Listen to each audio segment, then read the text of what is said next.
Trust me, you never want to be the rebound person for someone after a long relationship ended or a divorce or a death, actually.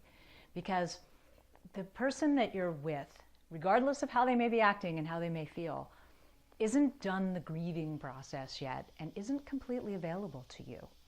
And you usually end up getting hurt. So how do you avoid being the rebound? You know, you always hear that you're not supposed to talk about relationships when you first meet somebody, but the one exception to that is you can ask, when did their last relationship end and how long was the relationship? And I think that's perfectly appropriate. And I like when you ask permission to ask something. Like if you're out on a date and you say, can I ask when your last relationship ended? And if they say that it ended anywhere in the last 6 months, be really careful about that. But then the follow-up question is, how long did it last?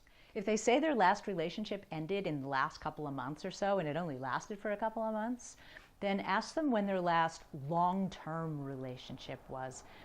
And it's also appropriate to say, how long was your longest relationships? Because you get a sense of how available somebody is based on their relationship history. And it doesn't mean that you need to know all the details about it and that, you know, you want to know the ins and outs and all that kind of stuff. And don't give them a free right to start talking about it, right? Because you don't want to be their, you know, crutch to get them through this.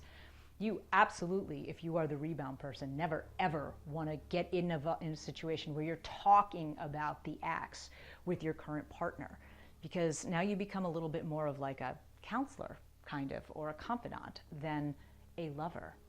There is no place for that in getting to know someone, in starting a new relationship.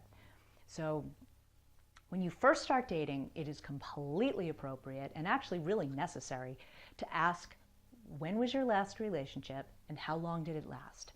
And if it's anywhere within the last 6 months, for sure, you are the rebound.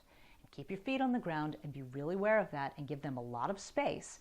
And don't listen to them if they start making long-range plans with you, because they have no idea what they're going to be capable of because they're still grieving their past relationship. You can avoid being the rebound by being smart about asking questions about their relationship history.